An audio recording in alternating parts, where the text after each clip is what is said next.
Welcome to Buffalo Campday Recap. I'm Thad Brown along with AJ Feldman. Camp for 2024 is all done. Bills closed up shop today at St. John Fisher. The movie vans were here. They're actually right over there, and they're leaving campus as we speak. The Bills heading back to Buffalo for the season. This is kind of like step one of the season. Camp is done. Step two will be the preseason.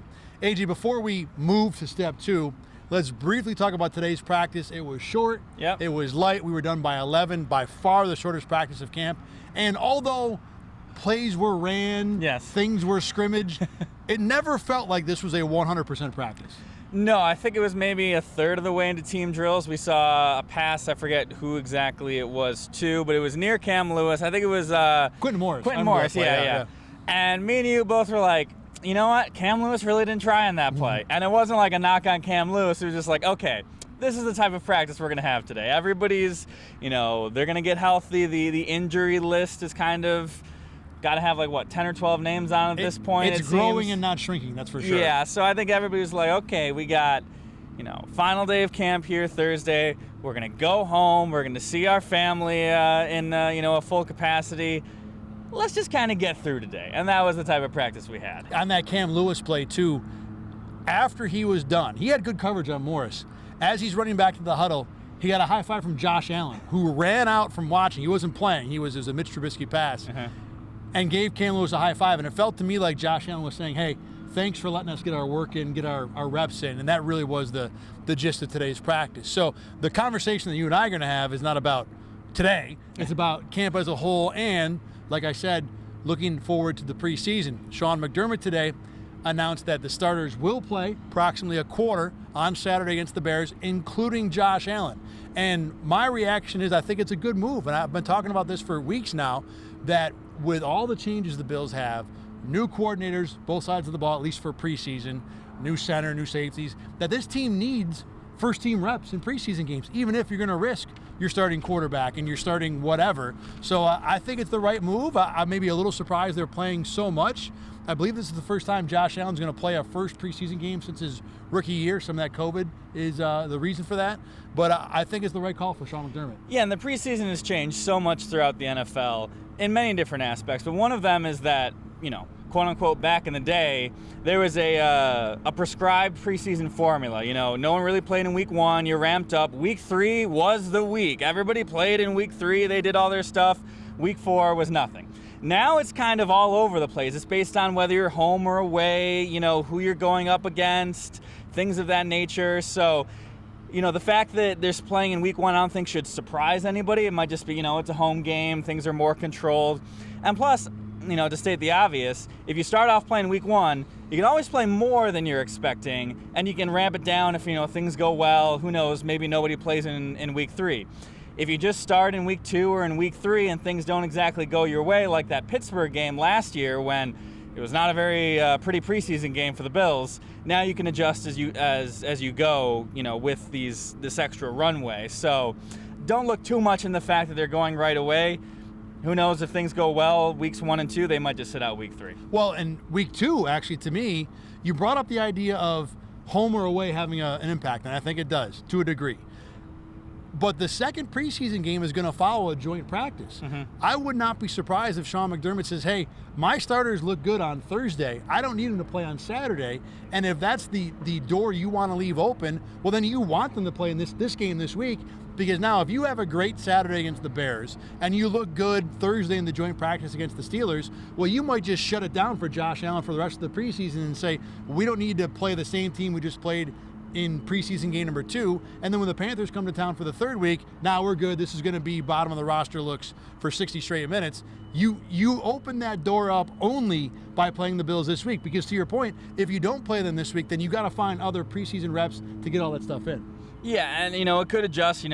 Will the ones play, and then Josh Allen, doesn't play, and they all just do their thing. There's a lot of flexibility, and obviously playing in week 1 adds more to that flexibility. Now, beyond Josh Allen, we talked to a couple of the other starters about their plans for this weekend. I spoke to Von Miller, and Miller said he feels great. The knee has been good. I mean, look, we know what we're going to get from Von Miller. He's Mr. Optimist. Give him credit for having that worldview, but it doesn't make the things he says very trustworthy. As for Saturday, he said, look, I'm going to play if the coaches wanted to play. And I tried to press him on it a little bit and say, hey, would it help for you to play more? And then he decided the interview was done at that point. So I don't know what to take from that. I would not be surprised if Von Miller sits out more than the rest of the starters. I know that the Bills probably want to see what he looks like, fully healthy on the knee. But Von Miller's done Von Miller things for a long time, and doing it against tackle X for whatever team you're going to play in the next 3 weeks, I don't know how much benefit he's going to get. Whereas the safeties need to play with the corners, and Matt Milano needs to know what Taylor Rapp's doing behind him, and Connor McGovern needs to be able to feel what Osiris Torrance and David Edwards are doing next to him. Von Miller doesn't need any of that. He can just go out and rush the quarterback. Especially an edge rusher group where you have A.J. Epinesa, Greg Rousseau, and Von Miller. We kind of know where we're getting. After that, it's kind of a mixed bag. You got veterans coming off of injuries, and guys kind of hurt now. Young guys trying to make their mark, rookies, things of that nature. So there's a lot of valuable playing time that can be used by that group past the top three. The DeJuan Smoot, Javon Sullivan, Kingsley Jonathan trio, and I think DeJuan Smoot's making the team, but I think you're right. There's very good reason to see more of them and less of Rousseau, Vaughn, and A.J. Epinesa. Now, we also talked with, and you did, Connor McGovern, the new Bills center, and maybe, look, if you wanted to go through and rank the starters 1 through 22, who needs preseason reps the most, Connor McGovern might be one by a long shot, too. Yeah, we talked about, the ramp-up period, getting more adjusted. Give them credit. The snaps have gotten a lot better. There's been much less issues. No issues last week or so. Exactly. Yep.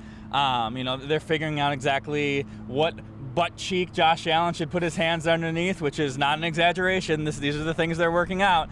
And one thing I found interesting from the conversation is that, obviously, you go from no pads to pads. That's a step up. The games are a step up.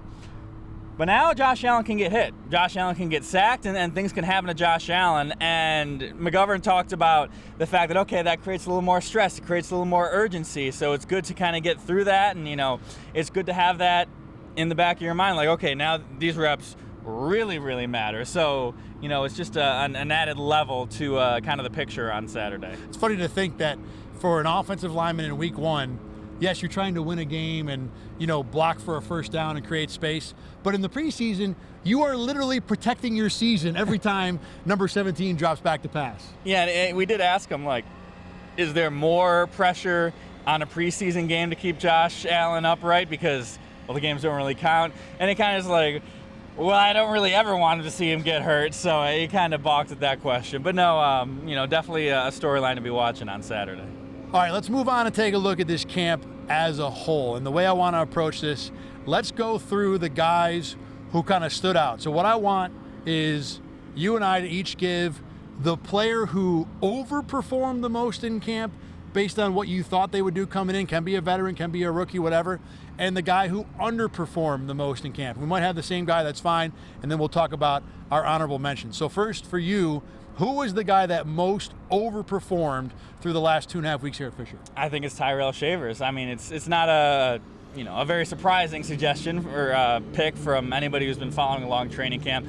But this is a guy who came into the wide receiver depth chart of training camp 8th, 9. You could maybe even go far as down as 9. Just there was really no real expectations. He did have a strong preseason last year and did some decent things in camp. But this, there was Chase Claypool above him, KJ Hamler, Marquez Valdez-Scantling, Justin Shorter was everybody's favorite practice squad darling. Was a guy, let's get Justin Shorter out there. And, some players have gotten injured, which definitely, impacts his capabilities. But Tyrell Shavers is a guy who has gone from 8th on the depth chart to a guy who's getting reps with the ones, routes with Josh Allen. And when you see it, you're not really surprised because it's just become such a standard thing. So he's making plays. Sean McDermott praised him again at his press conference today, just talking about his consistency. And I think Shavers is definitely one of the big winners of training camp so far. Shavers is a really good choice. My guy is going to be another receiver. I'm going with Mac Hollins. I've been incredibly impressed with what he's brought. Now, look, you expect a guy like that to look competent. He's been in the league for 7-8 years. He should know what he's doing. He's had good receiving seasons. But the way he impacted this offense and the consistency with which Josh Allen looked for him, and he made plays every single day at camp, leads me to think that the depth chart for this receiving group, especially at the top, is going to be productive further down than the top 2 or 3 guys. And, I can't remember a Josh Allen offense ever having a 4th receiver to where you're like, wow, I like that guy. I want to see what he can do. I think Hollins he was a really good blocking receiver already coming in, and I thought he'd have a role that way. Right now, I think he's head and shoulders above even MVS as a receiver and the things he can bring that way. So Mac Hollins really, really impressed me and, gave me the belief that the Bills don't necessarily need to rely on Keon Coleman, Dalton Kincaid to make the offense go. Yeah, a professional receiver is what the impression I've gotten, which is a little surprising with how eccentric of a personality he is. You wouldn't expect him to be, Mr. Stability, calm, and, it's just not really something that pairs. His on-the-field persona, his off-the-field persona are 2 completely different things, but a welcomed addition in both regards. I think his personality helps. I think Josh Allen loves it. I think it makes him I'm not surprised, when you think about the personality mesh that Josh Allen has looked for him earlier. I think this is a guy that connects with the quarterback, and it's going to put him high on the list for targets as long as you keep producing. Give me some other guys that, as you were thinking about this, who else was in the mix? Who do you think had good camps? People who overperformed? Kaiir Elam, of course, Damar Hamlin, the 2 of them, for different reasons. Elam has become more consistent. He's working well with his cornerbacks coach and really kind of making his way up the depth chart. And then Damar Hamlin just, taking most of his opportunities. Mike Edwards goes out, Cole Bishop goes out, and Damar Hamlin's been in there consistently. I was talking to, someone else, and, talking about, strong performers in training camp. I'm like, Damar Hamlin is getting reps out there. And they kind of looked at me, this Bills fan is like, Damar Hamlin? No, that's not a good sign. I'm like, no, don't fear too much. He might be finding his own here. I think Damar Hamlin definitely is earning, and Carl Jones and I talked about it on yesterday's edition of Buffalo Campday Recap. He is earning the time he's getting out here. He's been impressive. Kaiir Elam is a good choice too. For me, Keon Coleman was one. And not necessarily that he blew away expectations, but I like the fact that as a rookie, he was exactly what we expected him to be, but day one. A lot of times, no matter how good a rookie is, it takes him a while to develop, to get comfortable. And Keon Coleman's rep was, he's not going to separate, he's going to make the tough catch. He was making the tough catch the moment he showed up here and did it just about throughout camp. So the fact that you're at that level already and the expectation is a rookie is only going to get better, I think was more than I expected. Von Miller's on that list for me as well. Look, just the fact that he was functional. I mean, obviously that's better than last year. I don't really think there was like a bar where I wanted to see Von eclipse. It was just, I have no idea what I'm going to get, and we got some good stuff here. And another one I'm going to throw out there, Gable Steveson impressed me. Now this one is 100% based on the bar I expected. But this was a guy that made plays often enough to where, I went into this camp thinking, okay, it's a fun project, but I'm not sure it's ever going to work. Now I wonder if there is maybe more of a market for wrestlers to play this sport. I mean, look, it's a long reach. We got a long way to go. The guy's going to be on the practice squad all year. But I'm telling you, from what I saw the 2.5 weeks that we were here, it was better than I expected. I'm also going to mention Mitch Trubisky. Backup quarterback is a position that can get a lot of talk in training camp just because we see them a lot. It's an easier position to evaluate in terms of training camp. And quite frankly, usually the backup quarterback isn't very good when you see them a lot. That's why they're the backup quarterback. That was a big storyline with Kyle Allen last year. And but this so far in camp, and Mitch Trubisky has been solid. He's been consistent. There hasn't been, obviously there's a drop-off when Josh Allen goes out. I'm not going to say anything crazy like that. But there isn't a noticeable drop-off where, the ones will stay out for a little bit and Mitch Trubisky will sub in for Josh Allen. And those first 2 or 3 plays, you're not like, wow, Keon Coleman got a weird pass thrown his way. That must have been Mitch Trubisky. No, it's been pretty solid. All right, let's go to the other side. Guys who underperformed / disappointed this camp. You can go first again. Who is the number one for you? I'll go with Chase Claypool. He was a guy who had some buzz in OTAs, making a lot of plays.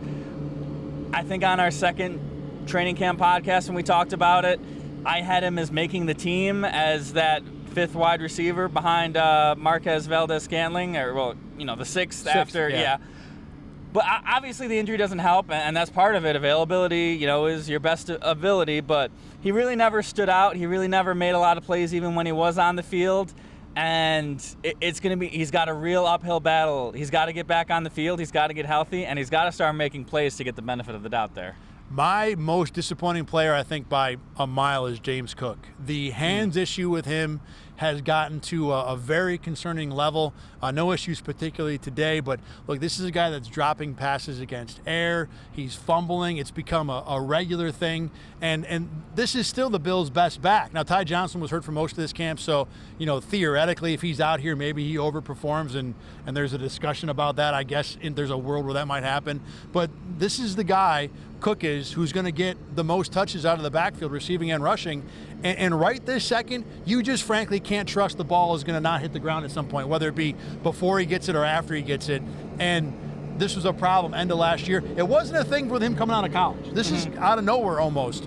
But today, right now, there's a big concern about how much you can believe in him being able to make plays without just absolutely destroying drives with a fumble or a drop. And the counterpoint to that is Ray Davis has looked, he's had a couple of fumble problems, but he's looked like a bit of a weapon at times out of the backfield. So you wonder how many of those snaps get kind of adjusted his way. He had the drops last year, James Cook. They were magnified by the importance of those drops. It didn't, if he had 8 drops all year, 7 of them were big ones. So, while it seemed like he was dropping 3 passes a game, it was just because they were so important. But no, James Cook, it's tough for... It's also tough for running backs to stand out in a positive way just because they're kind of running through padless players. So you notice the bad drops more than, There's no escaping tackles because there's no tackles to escape.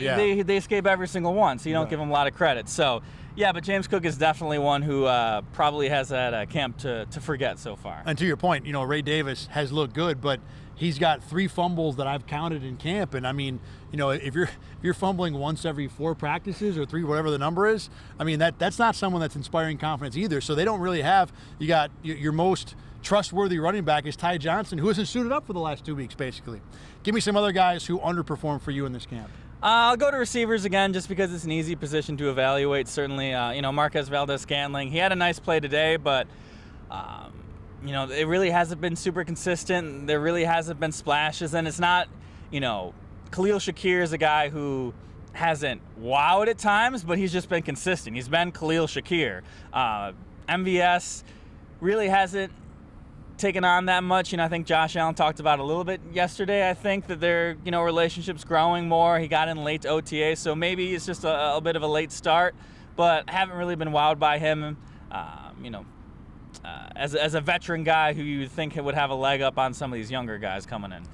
I got 2, both on the offensive line, and you're right.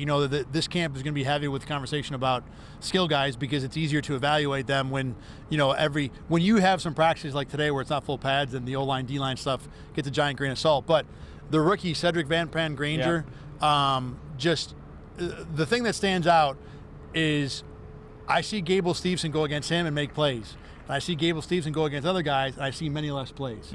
And it hasn't looked like Van Pran Granger's been comfortable yet. Now, look, he's a center walking into the NFL. There probably is not a tougher spot for a rookie to be. But even then, one-on-one drills have not been impressive. There just really hasn't been anything. He has gotten some time with the 2s here and there, so at least he's not stuck on the 3rd team right now.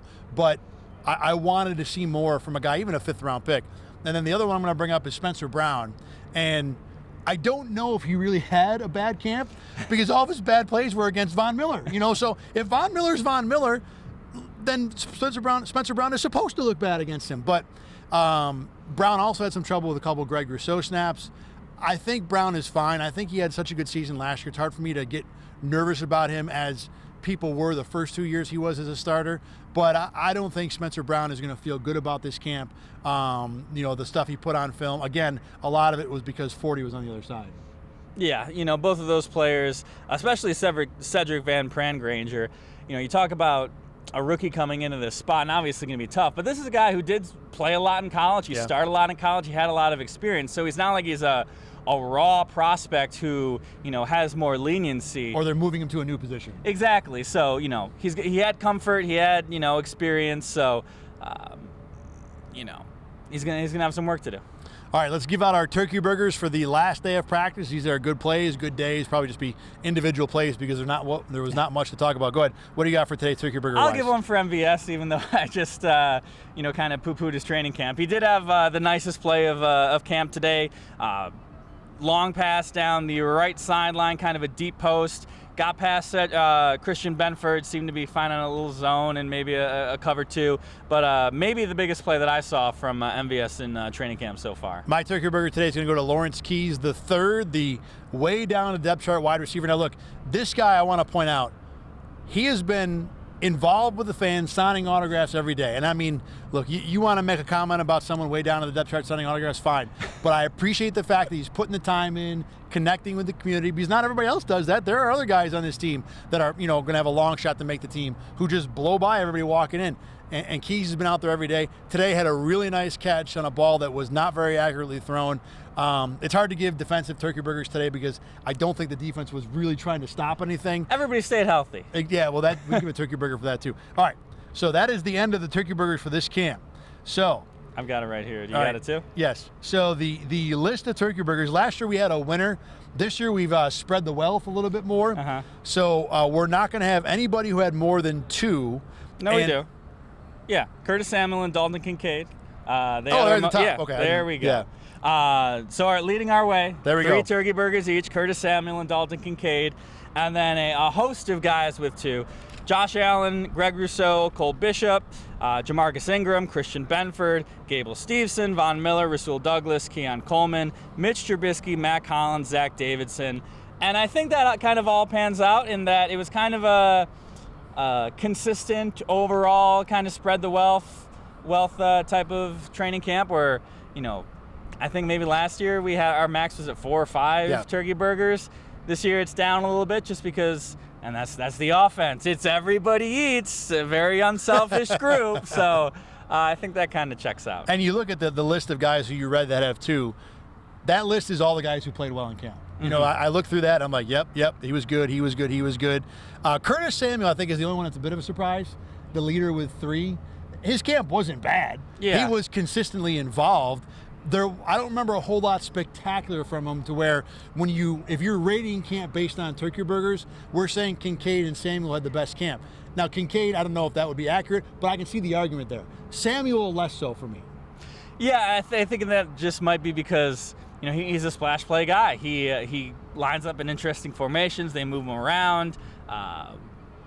There are probably a lot of Curtis Samuel plays where he gets his moments to shine. So I think that doesn't surprise me too much. The one that really stood out to me was Cole Bishop being on this list with 2 turkey burgers. For someone who missed so much of training camp, in terms of turkey burgers per 60, I think he clearly led the way. Right. His per possessions is very good. Look, I think that underscores how disappointing it is that he got hurt. Because the 2 turkey burgers he had, I don't remember the exact days, but I'm pretty sure they were the last couple days before he got hurt. I think he got a turkey burger for the play in which he got injured, which kind of shows you, where his camp was going. And it's going to be frustrating because we talk about Connor McGovern and center being a tough spot to walk into or to develop into, to learn in this offense. Safety's probably that spot on defense. So for Bishop to lose his time, that is going to put a big crink into his rookie season. Yeah, and we'll see how much he comes back. He hasn't, he's got a shoulder injury. He hasn't really been handing a sling or anything, so you'd think maybe he's close, but still, every update we've gotten on both Edwards and Bishop has still been week to week. All right, that will do it from us here at St. John Fisher for 2024. It's been a pleasure bringing this to you. As always, you can watch every single edition of Buffalo Campday Recap at rochesterfirst.com. Go to 8 Sports Extra to find all those episodes. You can listen to anything we talked about during camp. We're also on YouTube and wherever you get your podcasts. We, of course, are not done talking about the Bills for this year. We will transition to Buffalo Game Day Recap as of Saturday, and we'll continue to bring you all of those recaps from every game. We'll have more stuff during the year for sure in 8 Sports Extra talking about the Bills. Carl Jones, hopefully we'll be back on with Let's Talk Ball again. So the content delivering is far from done. For AJ Feldman, I'm Thad Brown. We'll see you again from Highmark Stadium as the Bills get ready to open the preseason against the Bears. That's on Saturday. We'll talk to you again then. See you later.